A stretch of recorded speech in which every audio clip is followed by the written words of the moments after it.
파리 생제르맹에 성공적으로 연착륙했다고 평가받는 이강인이 개인 최고 몸값을 경신했습니다. 시장 가치를 책정하는 트랜스퍼마크트가 8일 업데이트한 프랑스 리그앙 선수 시장 가치에서 이강인은 2,500만 유로로 평가받았습니다. 지난해 12월 2,200만 유로에서 300만 유로가 오른 금액입니다. 지난 니스와 경기에서도 빛났는데요. 팀이 0대1로 끌려가자 루이스 엘리케 감독은 후반 시작과 함께 이강인을 교체 투입했습니다.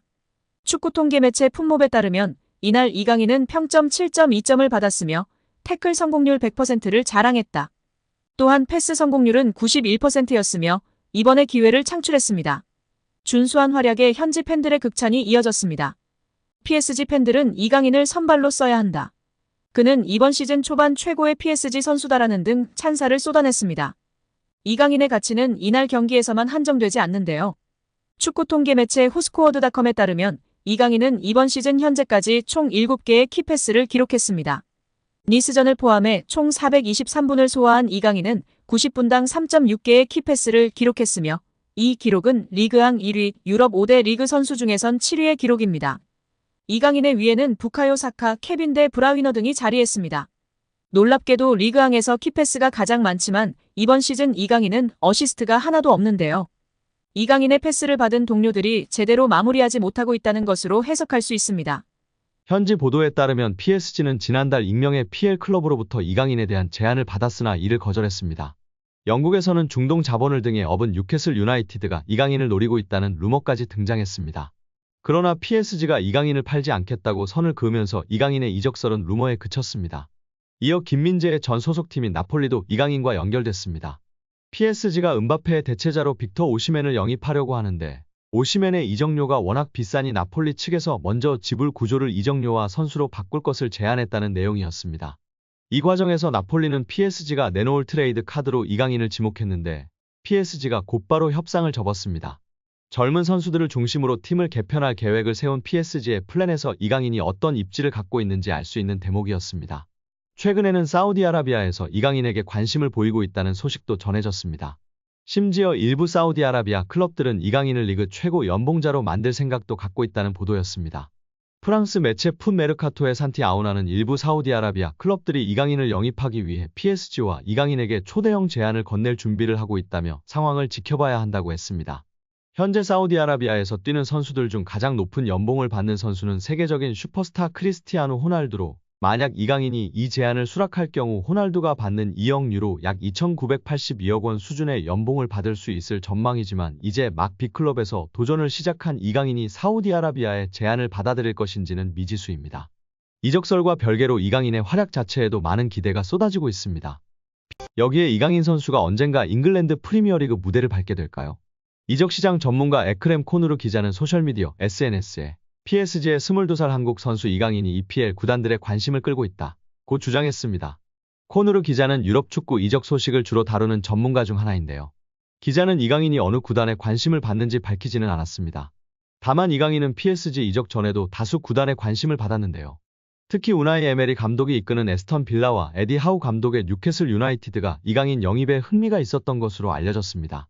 코누르 기자의 주장이 사실이라면 과거 이강인을 영입 후보로 올려놨던 팀들이 여전한 관심을 보이고 있을 가능성이 있습니다.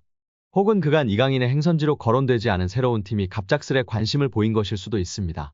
물론 이강인을 원하는 팀이 나타나도 팀을 옮길 가능성은 매우 작아 보입니다. 더구나 PSG와 계약도 2028년 여름에 만료되는 상황입니다. EPL의 관심 자체는 이강인에게 좋은 소식인데요. 몇몇 EPL 구단은 이강인이 잉글랜드 무대에서 충분히 경쟁력을 보일 수 있다고 판단한 것이기 때문입니다. 천재 미드필더 이강인이 세계적인 플레이메이커와 함께 국제축구역사통계연맹 IFFHS 플레이메이커상 후보에 나란히 오르며 화제입니다. IFFHS는 지난달 말 공식 홈페이지를 통해 이강인, 리오넬 메시, 케빈 더 브라위너, 주드 벨링엄 등으로 구성된 2024년 월드 베스트 플레이메이커 후보 15인을 발표했습니다. 월드 베스트 플레이메이커상은 통계연맹이 2006년부터 매년 세계 축구를 빛낸 최고의 플레이메이커에게 수여하는 상으로 수상자에겐 황금공 트로피가 수여됩니다. 세계 축구 전문가의 투표로 최종 수상자를 선정하며 통상 연말에 수상자를 발표하는데요. 역대 수상자 면면은 화려합니다. 메시가 통산 최다인 5회 수상했고 사비 에르난데스가 4회, 더 브라위너가 3회, 안드레스 이니에스타가 2회 수상하며 메시의 뒤를 이었습니다.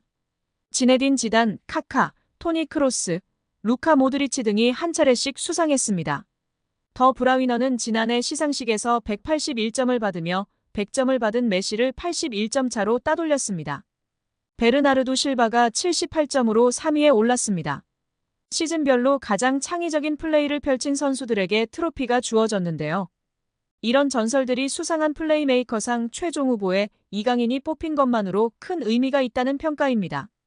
통계연맹은 최근 2시즌 이강인이 공격 포인트뿐 아니라 프랑스 리그앙과 유럽 챔피언스 리그에서 선보인 드리블 돌파 찬스 메이킹 등의 능력을 높이 평가한 것으로 보입니다.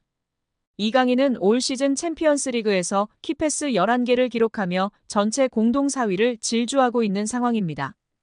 국회 문화체육관광위원회 강희정 국회의원이 국제축구연맹 피파에 최근 진행 중인 대한축구협회 국정감사에 대해 문의한 결과 피파도 한국 정부가 한국 축구의 좋은 거버넌스를 위해 감사하는 것인지 축구협회 회장 선출 조항이 민주적인지 검토 중이라는 답을 얻었다고 밝혔습니다. 강희정 의원실은 보도자료를 통해 피파의 답변은 대한축구협회가 그동안 누누이 강조했던 정치 개입 금지와는 조금 결이 다른 반응이라고 설명했습니다.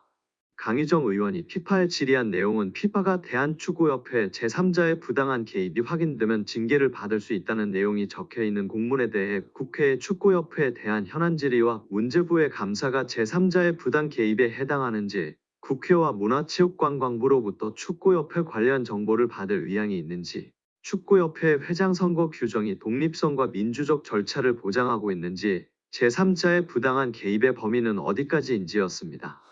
이에 대한 피파 답변은 한국 정부의 감사가 부당한 영향에 해당하는지에 대한 확답은 아니었지만 피파는 한국 정부가 한국 축구의 좋은 의사결정 구조를 보장하기 위해 감사를 실시하는 것에 대해 이해하고 있다.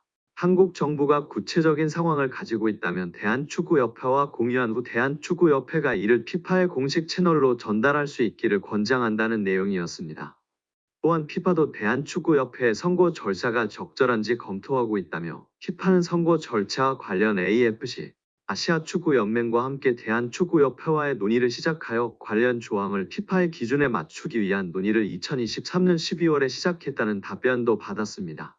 이에 대해 강희정 의원은 제3자의 개입 금지를 강조했던 축구협회와 달리 피파는 각국 협회의 국내법과 피파 정관 모두를 준수할 것을 요구했다나요. 피파 각 국회와 문화체육관광부가 한국 축구의 좋은 의사결정 구조를 보장하기 위한 감사를 실시하는 것을 높이 평가한다 한 만큼 축구협회도 국내법과 피파 정관에 따른 투명한 의사결정 구조를 만들어야 한다라고 말했습니다.